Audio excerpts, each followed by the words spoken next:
Film के अंदर कुछ बढ़ोतरी होगी इससे या कमी होगी. She is just going to come like all women do in this world, whether they are mothers or sisters or wives or friends or whichever relationship they have. Shahrukh Khan ने भी आखिरकार रामायण के इस भव्य ट्रेलर पर अपनी प्रतिक्रिया देते हुए इसकी शानदार प्रस्तुति को दिल से स्वीकार किया है. ट्रेलर रिलीज होते ही जिस तेजी से प्रशंसकों के बीच लोकप्रिय हुआ वह वाकई हैरान करने वाला है.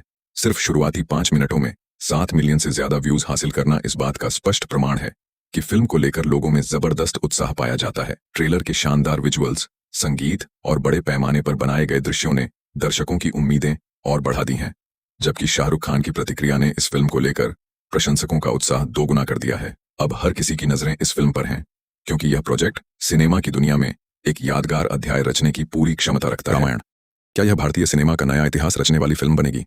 जरा सोचिए, अगर एक ऐसी फिल्म के बारे में बात की जाए जिसमें एक तरफ रणबीर कपूर जैसे बड़े अभिनेता राम के किरदार में नजर आ रहे हों, दूसरी तरफ KGF के सुपरस्टार यश रावण का किरदार निभा रहे हों, साई पल्लवी जैसी लोकप्रिय अभिनेत्री सीता के रूप में दिखाई दे रही हों और सनी देओल जैसे दमदार अभिनेता हनुमान के किरदार में नजर आने वाले हों, तो क्या आप इसे सिर्फ एक आम फिल्म कहेंगे या फिर यह मानेंगे कि भारतीय सिनेमा में कुछ बहुत बड़ा होने जा रहा है?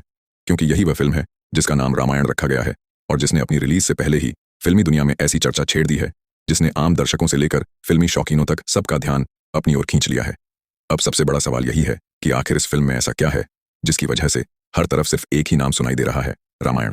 क्योंकि यह सिर्फ एक बड़े बजट की फिल्म नहीं है, बल्कि एक ऐसी कहानी की नई सिनेमाई प्रस्तुति है जिसे भारतीय उपमहाद्वीप में पीढ़ियों से जाना और सुना जाता रहा है. और इसी दौरान जब अक्षय कुमार की एक तस्वीर सामने आने और उनकी तरफ से फिल्म के बारे में सकारात्मक बात कहने की चर्चा होती है, तो दर्शकों के बीच इस फिल्म को लेकर उत्साह और भी बढ़ जाता है. क्योंकि अक्षय कुमार खुद भारतीय फिल्म इंडस्ट्री का एक बड़ा नाम है, और जब किसी बड़े अभिनेता की तरफ से किसी फिल्म के बारे में सकारात्मक राय सामने आती है तो जाहिर है कि दर्शकों के मन में भी यह सवाल पैदा होता है कि आखिर इस फिल्म में ऐसा क्या है जिसने बड़े बड़े नामों को अपनी ओर आकर्षित कर लिया है. लेकिन असली ताकत सिर्फ किसी एक अभिनेता के बयान में नहीं, बल्कि इस फिल्म की पूरी कास्ट, इसकी कहानी, इसके विशाल पैमाने और इसके किरदारों के चयन में दिखाई देती है.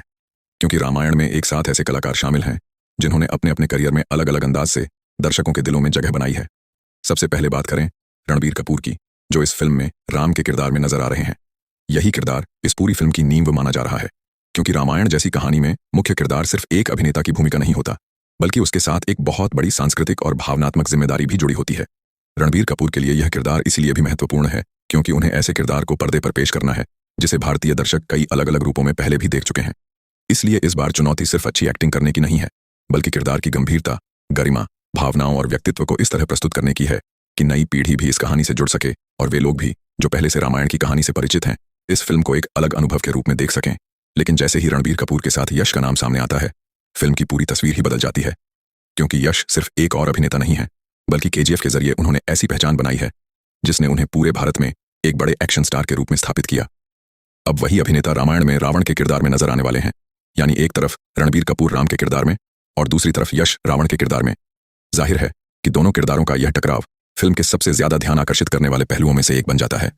दर्शक पहले ही यश को एक जबरदस्त और दमदार स्क्रीन प्रेजेंस वाले अभिनेता के रूप में देख चुके हैं, और अब वे जानना चाहते हैं कि जब यही अभिनेता रावण जैसे जटिल और शक्तिशाली किरदार में नजर आएंगे तो उसका प्रभाव कैसा होगा.